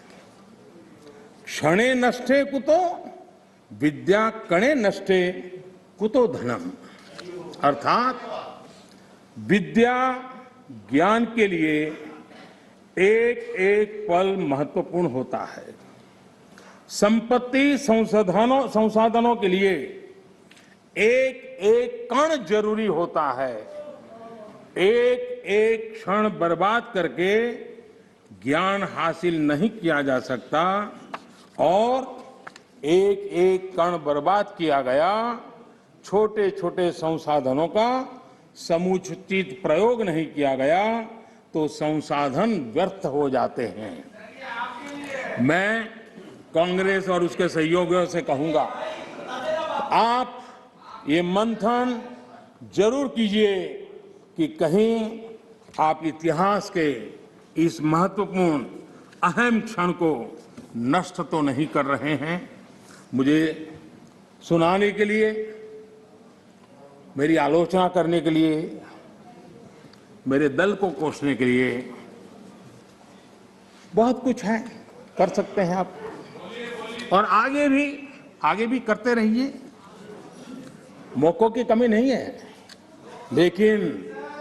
लेकिन आजादी के अमृत काल का ये समय, 75 वर्ष का ये समय भारत की विकास यात्रा में सकारात्मक योगदान का समय है।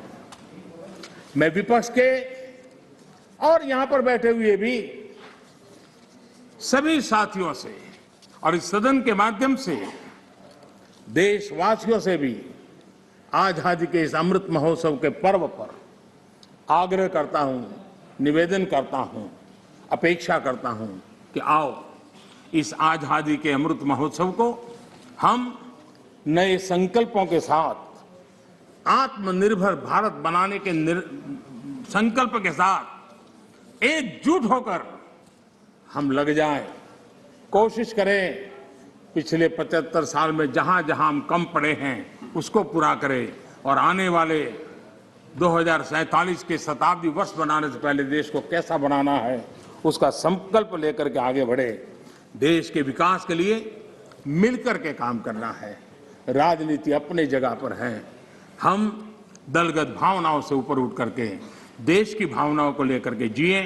चुनाव के मैदान में जो कुछ करना है करते रहिए, लेकिन हम देश हित में आगे आए, इसी एक अपेक्षा रखता हूं। आजादी के 100 वर्ष जब होंगे, ऐसे ही सदन में जो लोग बैठे होंगे वो जरूर चर्चा करेंगे कि ऐसी मजबूत नींव पर, ऐसी प्रगति के पर पहुंची हुई 100 साल की उस यात्रा के बाद देश ऐसे लोगों के हाथ में जाए ताकि उनको आगे ले जाने का मन कर दे। हम यही सोचें कि जो समय मिला है उसका हम सदुपयोग करें। हमारे स्वर्णिम भारत के निर्माण में हम कोई कोताही न बरतें, पूरे सामर्थ्य के साथ उस पर काम में लगे। माननीय अध्यक्ष जी, मैं फिर एक बार राष्ट्रपति जी के उद्बोधन को, धन्यवाद प्रस्ताव को अनुमोदन करता हूं और मैं इस सदन में चर्चा में भाग लेने वाले सभी माननीय सांसदों का भी फिर से एक बार धन्यवाद करते हुए आपने जो अवसर दिया, रोका टोका की कोशिश के बावजूद भी मैंने सभी विषयों को स्पर्श करने का प्रयास किया है। बहुत बहुत धन्यवाद। माननीय सदस्यगण, धन्यवाद प्रस्ताव पर 13 सदस्यों के प्रस्ताव आए हैं। श्री N.K. प्रेमचंदन जी, प्रोफेसर सौगत राय, विनायक भाव राउत, बेनी बैनर्जी, E.B. ईडन जी, एडवोकेट अदर प्रकाश जी, प्रताप राव जाधव जी, के सुरेश जी, V.K. श्री कंदन, प्रद्युत बोरोदोलोई, श्रीमती रामे हरिदास, अजय रंजन चौधरी, श्री मणिकम टेगोर ने संशोधन प्रस्तुत किए। अब मैं सभी संशोधनों को एक साथ सभा में मतदान के लिए रखता हूं। प्रश्न है कि माननीय सदस्यों द्वारा प्रस्तुत सभी संशोधनों को स्वीकृत किया जाए। जो सदस्य पक्ष में हाँ गए, जो सदस्य विरोध में ना गए। मेरे विचार में निर्णय ना वालों के पक्ष में संशोधन स्वीकृत हुए। अब मैं राष्ट्रपति के अभिभाषण के धन्यवाद प्रस्ताव को सभा में मतदान के लिए रखता हूं। प्रश्न है कि राष्ट्रपति की सेवा निम्नलिखित शब्दों से एक समावेदन प्रस्तुत किया जाए कि सत्र में समवेत लोकसभा के सदस्य राष्ट्रपति के उस अभिभाषण के लिए जो उन्होंने 31 जनवरी 2022 को एक साथ समवेत संसद की दोनों सभाओं के समक्ष देने की कृपा की, उनके अत्यंत आभारी हैं। जो सदस्य इसके पक्ष में हाँ गए, जो सदस्य विरोध में ना गए। मेरे विचार में निर्णय हाँ वालों के पक्ष में प्रस्ताव स्वीकृत हुआ।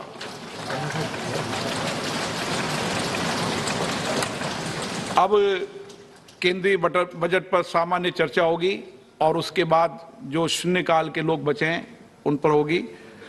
श्री